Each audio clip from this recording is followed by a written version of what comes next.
Maybe I could be a prime minister. Is it easy to get the meetings, or is it hard work? I think it's going to be easier this year. Easier. Because the narrative has shifted. So many people still think of Bitcoin as a bad thing that enables bad things. But with the ETFs, I think the whole landscape has just changed. The conversation is different now. It's about an asset. It's not about drug money. It's an asset that's held by institutions. And it's going to be held by more institutions because I don't think people fully understand the magnitude of what the ETFs did. Now central banks can have Bitcoin exposure without having to hold the thing or get a custodian to hold the thing. Because if you look at the Swiss central bank, they've been buying stocks all over and they've been doing quite well. Yeah. They can simply just buy the ETF. When you look at the future, are you essentially seeing the ETFs as the game changer for Bitcoin that sent us through to the point of no return now? I think so. The way to look at it is the ETFs are just a doorway to the fiat economy and fiat system. That's it.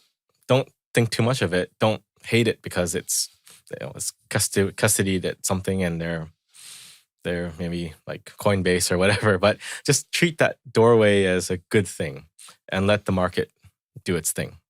That's the most important thing. And that's going to lead to a political shift globally.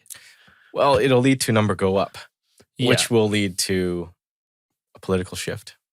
I mean, we've got a great case study in El Salvador right now where, for whatever you think of Bukele, pro, negatives, but certainly on the Bitcoin side of things, he's now getting to smile and retweet the articles that were posted about him 2-3 years ago saying he was risking their economy and blah, blah, blah. And he's been proven right. I mean, they're in the green massively and he can use that capital to invest in the country. Yeah. And my assumption is other countries are going to, oh, fuck, he was right and we were wrong. But we're not there yet. I know. The number has to go up more and then we'll get there. So. And it's the gold. It's the Veblen threshold. The Veblen threshold. Overtaking gold. And you think that's this year? Well, you look at all the money printed, the trillions and trillions of dollars, $1 trillion in Canada.